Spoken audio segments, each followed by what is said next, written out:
Hello, friends, and welcome back to the podcast that has yet to still be named. At this point, I'm kind of like leading between leaving it as just this is a podcast question mark or going with what was going to be, I guess, my original idea, which was something along the lines of like my silly little thoughts or something, because that's basically what this podcast is. But I won't bore you with the details of still trying to figure out a name. Today, we are talking about the Sam Seder and Ethan Klein debate. Although personally, I'd hesitate to call it a debate.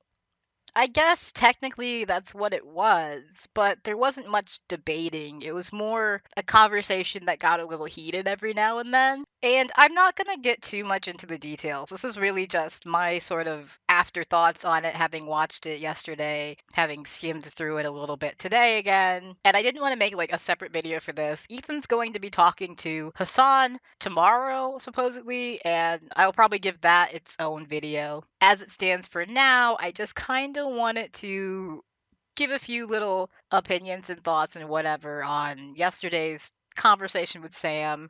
It wasn't bad. It wasn't bad. Sam was great as he always is. My one criticism of Sam is that he's maybe too nice. He's too professional. He's too much of a grown up to get into a conversation with Ethan Klein. Like, it very much felt like an adult was in the room again. Because of that, the adult in the room didn't really engage on the child's level. Ethan obviously wanted this to be a Hassan bashing session, and he didn't really get that. Because ultimately, Sam doesn't care about the drama between Hassan and Ethan.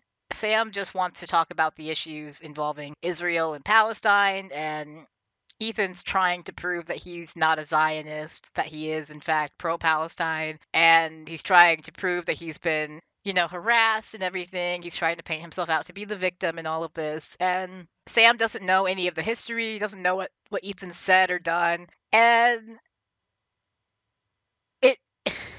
I do think it did a little bit of a disservice because I think that had Sam had a little bit more background, I think he would have gone into this conversation with a different approach. I do think he still would have been very nice to Ethan. I think he still would have been very charitable to Ethan. I don't think he would have came in like, guns blazing, throwing hands or anything. I think he would have just been very much more forceful about keeping Ethan on the topics. I think he would have been much more on point about making sure they were discussing Israel and Palestine and not getting into drama or getting into Ethan's personal gripes with Hassan.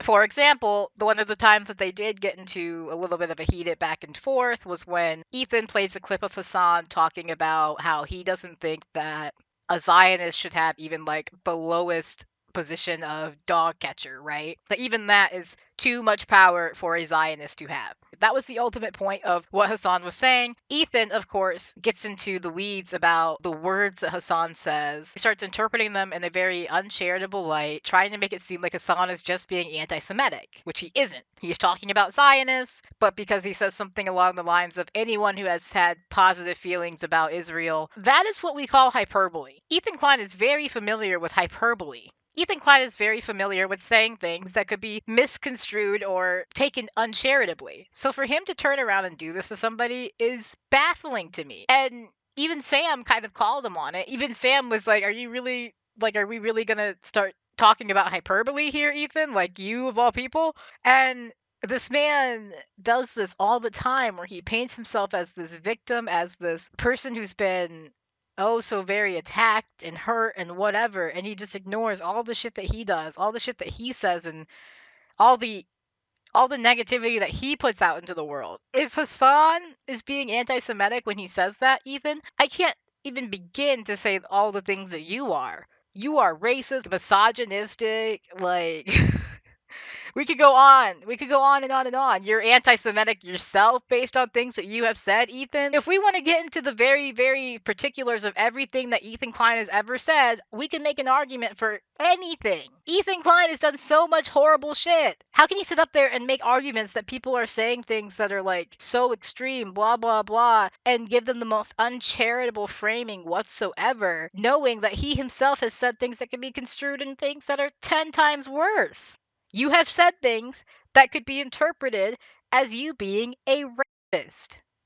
But if someone were to do that to you, you would lose your goddamn mind about it. But you have no problem turning around and saying that someone like Hassan is anti-Semitic, is a terrorist supporter, etc., etc., etc. This man has said and done shit that if we were to give this same energy back to him, he should be fucking locked up in a fucking maximum security prison. like if we are just going off of things that he has said and bits that he has done, if we want to argue that hyperbole is enough to get you into serious trouble and should get you deemed anti-Semitic or whatever, then yeah, Ethan Klein should be considered a fucking rapist, a fucking sex freak, a fucking racist, a fucking anti-Semitic himself. Like, there's so much other shit that Ethan Klein himself should be considered, just based on hyperbole and shitty little bits that he's done, or shitty jokes that he's made over the years. I'm so sorry if I don't have much sympathy for Ethan when it comes down to not just this, but people being mean to him online. Ethan Klein spent his whole career being mean to people online. His whole career is watching videos and laughing at people and making fun of them. And I'm not justifying like any like legit harassment this man has received, okay? No one should be harassing his family, and no one should be harassing his wife or whatever. No one should be doing that. However, if I say that she's a terrorist, that's not harassment. Okay? Those are just statements. You can argue the validity of them if you'd like. You can argue how accurate they are if you'd like. And Ethan Klein himself, once again, has said and done a lot of really shitty things online that if we want to apply the same level to, would be harassment. So once again, Ethan Klein is guilty of the very thing he is accusing people of. I don't know how else to feel about all of this. It's like, I don't want Ethan's family, I don't want his kids being harassed. That's bad. But I'm honestly not sure how much of this overall harassment that he has been receiving is that. I'm sure there is a degree to which that is happening. I'm not downplaying that or discarding that at all. I'm sure there are freaks online that are going above and beyond and doing the absolute worst shit to him. I'm sure he's a Jewish man online. I'm sure he's experiencing genuine anti-Semitic attacks and genuine anti-Semitism. I'm sure that is fucking happening to him. My question is, how much of the overall harassment he is receiving is that? How much of it? Is it 10%? Is it 20%? Is it 30, 40, 50, 60, 70%? As far as Ethan tells it, I think that he would say it was like the majority of it. I feel like he would say that like 80, 90% of it is that kind of attack. And to me, the majority of what I see online is just people saying, it's just people taking issue with what he says about Israel and Palestine. And Ethan very much interprets this as people attacking him. He does. It's very odd. I might see if I can find a clip here to play you guys. The shit he's said and posted about Frogan over the past years is like insanely nasty shit. Yeah. Worse than anyone I've seen. If this is true, absolutely mind-blowing, insane shit. Hold on. It's not worse than anything you've seen. He was unbanned after 48 hours. How could it be worse apparently. than anything you've seen? Worse than... Okay, literally no. I guess He was not. very nasty. Well, I'm just saying, people like fucking want to like get lay down and fucking like. I'm talking about and specifically castrate- against Frogan. But like he called her fat, right, and ugly, which is horrifically mean.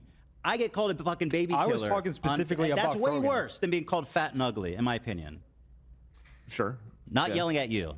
I am yelling at you. I don't really understand what the but not, point is that you're trying to make. Because I get frustrated when everybody's like trying to defend her so much. It's like she's the ultimate victim of online harassment. It's not. It's just not. It's like people are nasty to her. I'm pointing out how weird it is for. So that's the clip. Basically, what I get from that is that Ethan Klein really, really has a problem with people insulting him online. He can't take it. The other thing I get from that is basically, here's the thing I don't get. If Ethan Klein knows that he is not those things, he knows he does not support baby murder, he knows he is not a Zionist, he knows that he is not supportive of Israel, it shouldn't matter what his haters online say. It shouldn't matter to him. If he's secure in his own beliefs and he knows deep down what he believes, then it shouldn't matter to him. I mean, I'll use Hassan as an example. Hassan is somebody who knows his own beliefs very well and is very comfortable and confident in them. When people call him a terrorist sympathizer, he's like, no, I'm not a terrorist sympathizer. I don't support terrorism. He's not bothered by it. He doesn't go on like a 20-minute crash out about it because he knows what he believes in. He knows what he stands for. If Ethan Klein knows what he truly stands for, it shouldn't bother him that some haters online think that he's a baby killer, or think that his wife is a baby killer, or have whatever, opinions that they have on him. It shouldn't matter to him. It shouldn't matter to him so much that he goes on a month-long crash out about it. That is what is so insane to me. This man is so upset because people think that he is a Zionist, and that is why he is so upset. People think he's a Zionist, and they say things to him that he doesn't like. And again, I'm not justifying any sort of legit harassment he has received. That is not okay. I do not condone that. I am talking specifically about people online saying mean things about him, which is the majority of what I have seen from the people who are anti-Ethan Klein. It has just been people giving their opinions, saying that this guy sucks, or this guy is a Zionist, or this guy says things that Zionists say. And Ethan Klein wants to so very much prove that he is not a Zionist. He tried to do it last night with Sam. He's tried to do it ever since October 7th. But deep down, he knows he has some Zionist fucking beliefs, and that is why he is unable to handle when people call him on it. He gets so upset because he is reminded that deep down he does have these beliefs that he knows are not very good, that he knows are contradictory to the image that he has put out, the image of being pro-Palestinian that he has put out. He knows that he is a fraud, and at the end of the day, he can't live with that. That is the ultimate problem with Ethan Klein. He knows he's a fraud, and at the end of the day, he can't handle it. He doesn't know what to do with all the emotions that come along with being a fraud and knowing you're a fraud and having people call you on being a fraud. So that's honestly what I got from his conversation with Sam. I did have a couple of things I wanted to talk about. And the second thing is, in my last podcast, I did say that I think that he would sort of stop saying the things that he knows get him in trouble, because Ethan does do that. When he realizes that he is getting in a lot of heat, he's getting a lot of heat for something, he will turn around and sort of stop saying those things. And if at the end of the day he stops saying bad things, that's fine. I don't really care if deep down he changes. I just need him to stop saying those things in a public space to his public audience, At the end of the day, I don't really care how much Ethan Klein truly changes, as long as he just stops spewing propaganda and stops spewing actual harmful rhetoric, then fine. So when he does stop doing bad things, kudos to him. At least there is some sort of change happening. Whether or not I believe it is legitimate does not matter. That being said, I do think that this could go two ways. He either continues down this path that he is on, or he makes a change and he stops openly having sort of Zionist talking points or saying things that other Zionists say. He stops sounding like a Zionist, which is the reason people are so upset with him. But I do think that he will maybe try and go back to his old content more. I also think that this is all one big way to get out of suing Noah Samsen. Because if you have noticed by now, we are well past the deadline that Ethan Klein gave Noah to take his video down. Now, it's possible Ethan Klein is suing Noah and he just hasn't said anything. Neither one of them has said anything. That is entirely possible, because that is honestly what should happen. If there is a lawsuit happening, Ethan should not be talking about it. Noah should not be talking about it. It should just be happening. Like, we should not be hearing about it. That is how normal lawsuits should. Talking about it can fuck you up. It can fuck over your case. It can get you in trouble. So if that is the case, it would be understandable why neither Noah or Ethan was talking about it. However, knowing Ethan, I think he would talk about it. I think Ethan wouldn't give a fuck. I think Ethan wouldn't give a fuck, and he would say something no matter what. So I kind of don't think it's happening. It's possible, because again, it's possible we just wouldn't hear about it if everybody was acting the way they are supposed to. I just don't have much confidence that Ethan would be acting the way he is supposed to. Noah probably would be getting actual legal advice from a lawyer and would be listening to it if he is smart. Ethan Klein doesn't necessarily need to do that. He has a lawyer that he's worked with before, and I don't necessarily know how much he actually listens to this lawyer, or if this lawyer is even like a good enough lawyer to tell him to shut the fuck up, because he hasn't yet. Like, this lawyer should have told him to shut the fuck up weeks ago if he was considering suing Noah. If he did, Ethan didn't listen, and if he didn't, then the lawyer just kind of is not a very good lawyer. It's an interesting little, back and forth, what's happening? I don't know. I don't know what's happening. I think ultimately, this is going to come down to Ethan sort of having his change of heart, quote unquote, going back to making his old content, his typical content. He'll start avoiding politics more. He'll start avoiding the topic of Palestine and Israel. He will realize that this was a battle that he lost. This is a war that he lost. And he is, he's pulling the troops out. And with the Ryan Kavanaugh lawsuit also being a big L for him right now, it really feels like he's in retreat mode. He's been fighting on all fronts and he has to reel it in because now he has to actually deal with a lawsuit, That's kind of the vibe I'm getting from this. He can't go charging at Noah, he can't go charging at Bad Empanada, at Hassan, at any of these people because he has a lawsuit that he is about to lose or that he has already lost and that he has to deal with now. And he can't,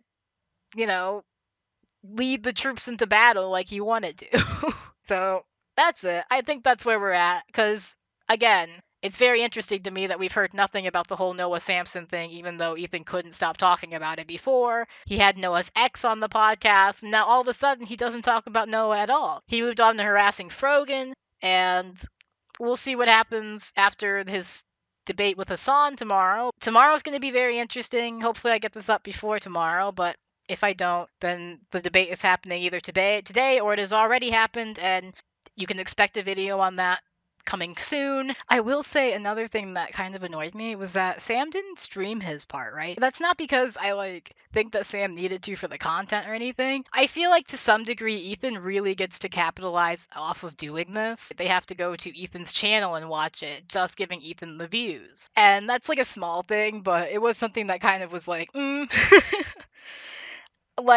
it's not a big deal. It doesn't bother me. It doesn't really affect me at the end of the day, but it was just kind of damn. I don't know how many views that got actually. Compared to his other stuff, I don't know how many views that got. Hold on, let's see. This will be the last thing we talk about today. 597K. The one where they were talking about Frogan specifically got 660.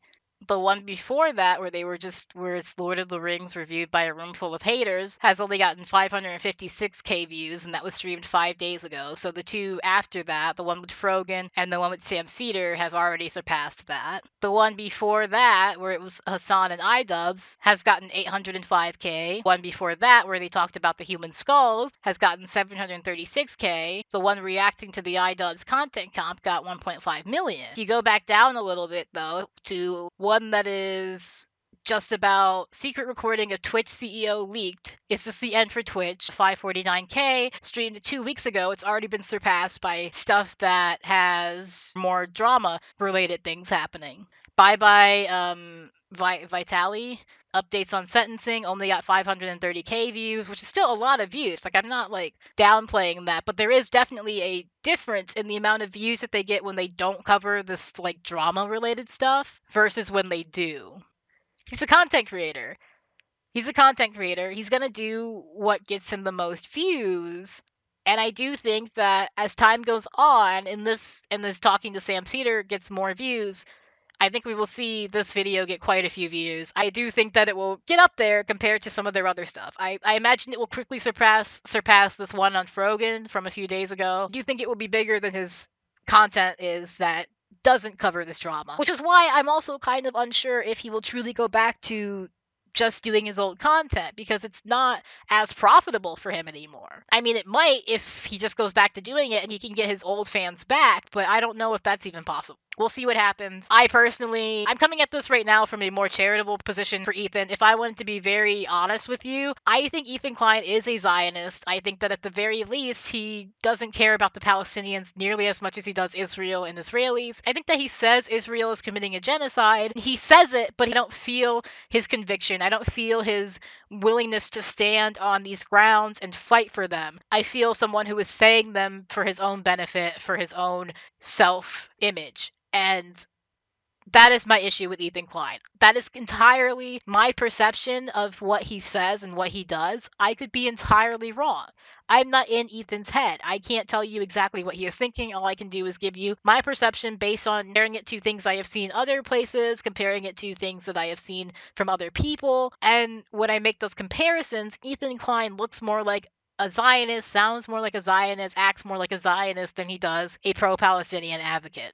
And with all of that being said, all of my thoughts having been shared on this matter, I am going to wrap up the episode here.